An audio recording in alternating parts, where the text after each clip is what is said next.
In this video, I'll show you how you can autofill dates in Excel. So first, what you want to do is you want to have your starting date, let's say 1st of January 2024.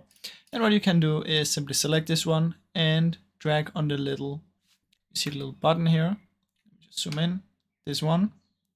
You're going to simply drag on it for how long you want. Let's say 10 days. As you can see, it will autofill 10 days now. Now, a second option you can do is you can select the same date. I have it right here. And you can press fill in the top here. Press on series.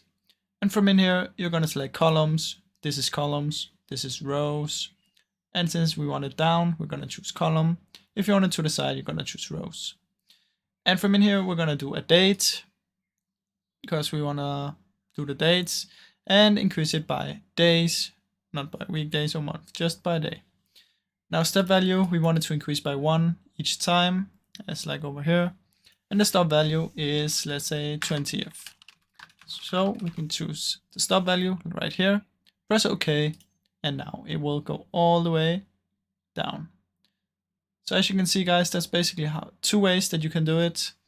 You can simply drag it, or you can go in the fill and do it from there. Now, I really hope you enjoyed this video, and if you did, please leave a like and subscribe, as it helps me out a ton. Thank you so much for watching.